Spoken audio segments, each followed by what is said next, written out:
ఆలుతో ఒక టేస్టీ యమ్మీయెస్ట్ ఒక రెసిపీ చేసేసుకుందాం.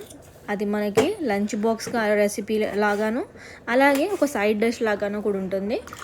అంటే ఒక 5-6 ఆలు తీసుకొని వాటిని చిన్న చిన్న క్యూబ్స్ లాగా కట్ చేసుకోండి, నేను చూపించినట్టు.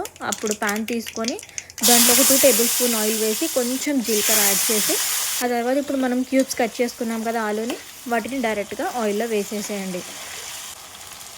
మనకి మంచిగా ఫ్రై అయిపోవాలన్నమాట. ఆలు పైన ఇట్లా మనకు గోల్డెన్ కలర్ తెలుస్తుంది, అంతలోపు ఫ్రై చేసుకొని కొంచెం పసుపు కొంచెం సాల్ట్ వేసి బాగా ఫ్రై చేసుకోండి.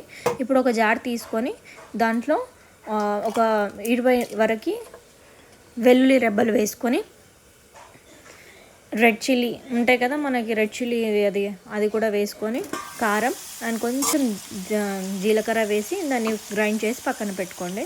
ఇది చూడండి, ఇలా గోల్డెన్ కలర్ వచ్చాక ఇప్పుడు మనం గ్రైండ్ చేసుకున్నదంతా దీంట్లో వేసేసి కాసేపు ఇలా ఫ్రై చేసుకొని ఒక 5 మినిట్స్ లిడ్ పెట్టుకొని కుక్ చేసుకున్నామంటే యమ్మీగా టేస్టీ ఎంత టేస్టీగా ఉంటుందంటే మీరు మంచిగా రైస్లో కూడా కలుపుకొని నంచుకునేంత బాగుంటుంది. ట్రై చేసి నాకు కమెంట్ చేయండి.